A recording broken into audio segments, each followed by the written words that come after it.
Welcome to the Parsha Themes Shir. It's Parsha Devarim this week, and we are starting a whole new book of the Torah, the last book of the Torah, and it's very exciting. And it is for the Refuah Shalema of Moshe Shimon ben Leah Chaya Halevi. So we start, God only loves. V'teirognu v'alechem v'teimru b'sinas Hashem. You slandered God in your tents, says Moshe, saying, God took us out of Egypt out of his hatred of us.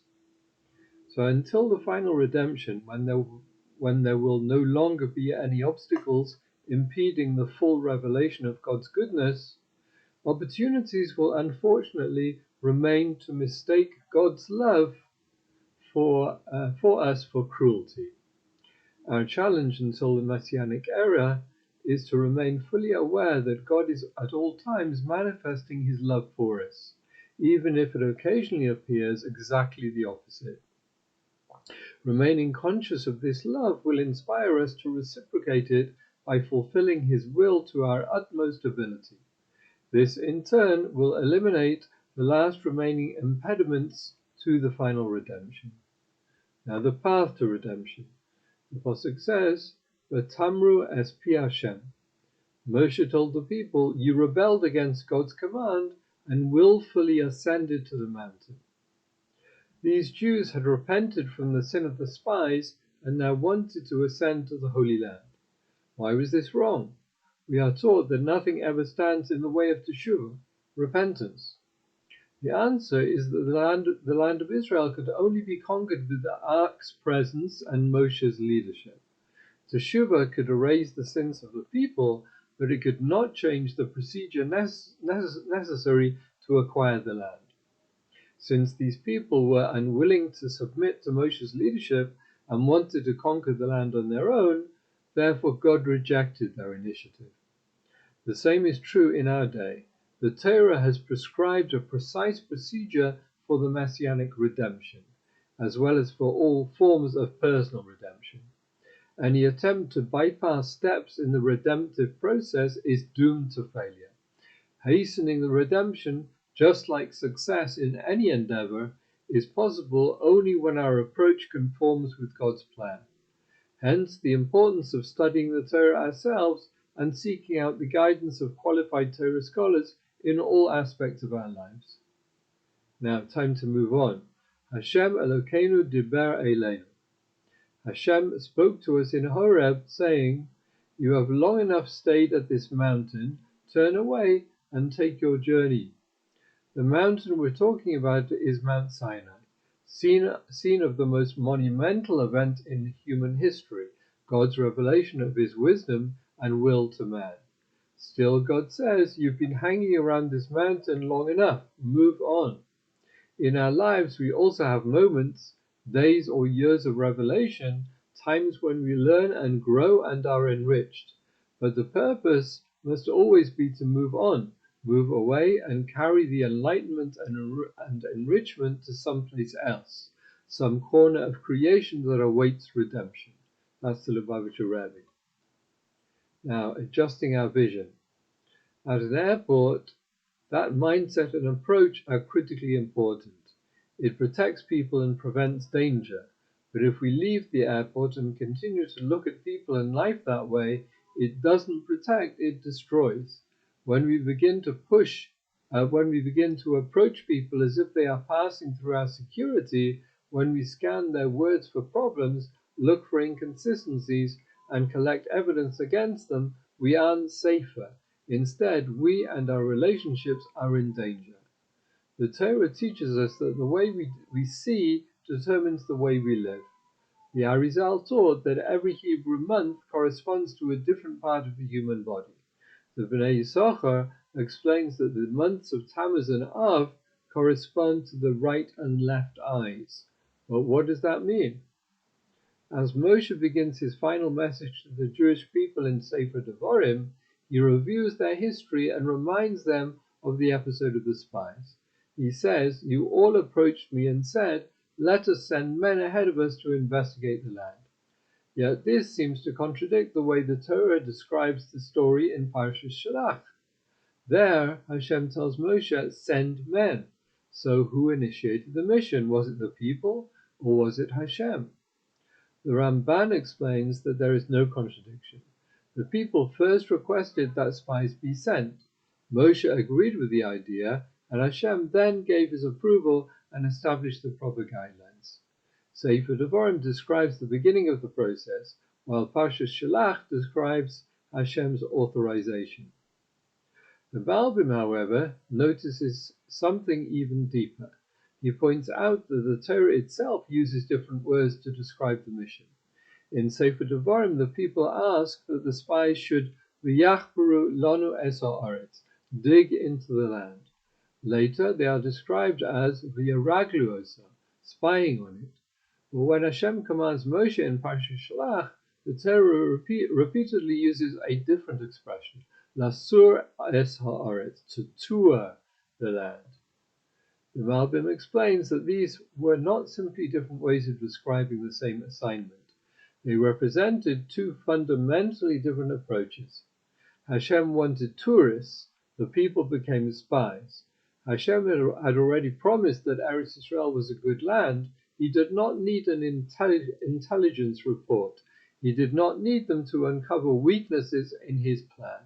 He wanted them to tour the land, experience its beauty, appreciate its blessings, and return inspired. But the people changed the mission. Instead of touring, they dug. Instead of searching for beauty, they searched for problems. Instead of asking, how can we appreciate this gift, they asked, why will this fail? They were sent to see the good, but instead they chose to find the bad. This distinction is one of the most important lessons of Tammuz and Av, because every one of us chooses every day which eyes we will use. Will we look at the world like tourists or like spies?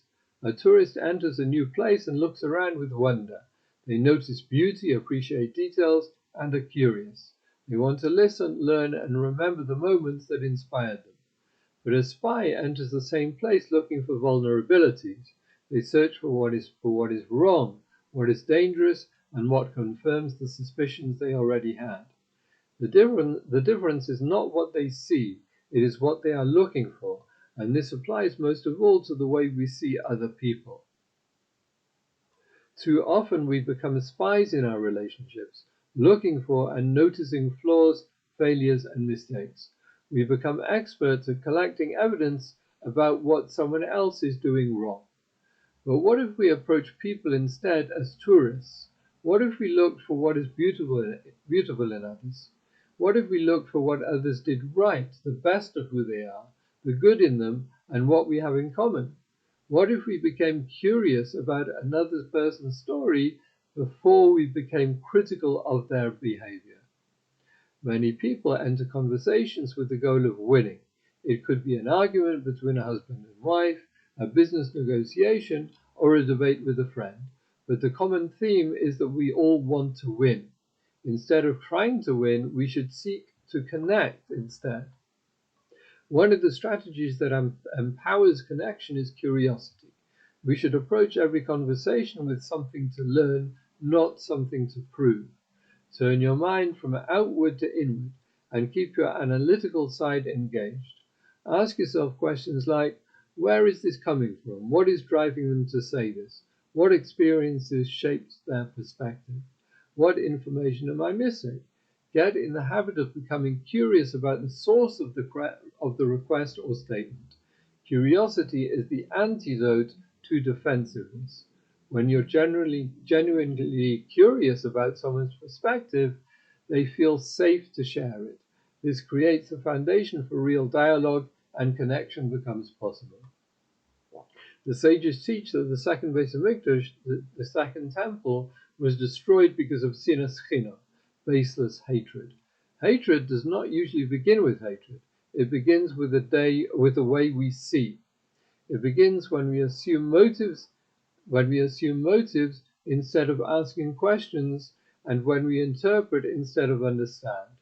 It begins when we look at another Jew through the eyes of a spy. On Tisha B'Av itself, we are not permitted to exchange greetings. She'ilah Shalom, saying hello to others, is prohibited. For 25 hours, we experience a world where connection and warmth are not only diminished, we feel, even in a small way, what it means to live without the simple human acknowledgement of hello. But before Tisha B'Av arrives, perhaps our responsibility is the opposite. This is the week to greet, to connect, to see people, and to see the best in people. Choose one person you do not usually speak to. Ask them a genuine question and listen to their answer. Become curious about their life. Don't approach others as a spy. Be a tourist of their lives and of who they are. Look for the beauty and goodness and for what you have in common. Every authentic conversation, every moment of sincere curiosity, every time we choose connection over suspicion is another brick in rebuilding what was destroyed. This Shabbos is called Shabbos Chazon, the Shabbos of vision. If we want to see the future redemption, we need to change the way we see today. Now, unity and strength of the Jewish people. So Moshe then encouraged the Jewish people by reminding them how they delivered a devastating defeat to the two Amorite kings they were allowed to attack. So Moshe told the people, Lo haisa kuria asher sagva mimen. There was not even one communal city that was too strong for us. Social unity protects a society from danger. The Amorite kings were aware of this and therefore took steps to unify their subjects against the threat of invasion by the Jewish people. Nonetheless, a society's ability to achieve unity is limited to the extent to which its members can negate their individual egos in order to submit to a common goal. God expects the Jewish people to surrender themselves totally to their divine mission, and he therefore gives us the ability to do so. Therefore, the unity that the Amorites could achieve could not compare to that of the Jews. As a result, the Jewish people were able to overcome the united front presented by the Amorite cities. We see here the tremendous power inherent in Jewish unity and the need to foster it to the greatest possible extent, especially since, as we are taught by the sages of the Talmud, our present exile is a result of baseless hatred and disunity among the Jewish people. And that's the end of Parsha Devarim, a bit shorter today than usual. We'll be back for Parshas Ve'eschanan, God willing, next week. Until then, have a very good Shabbos and have a good week ahead. Shalom.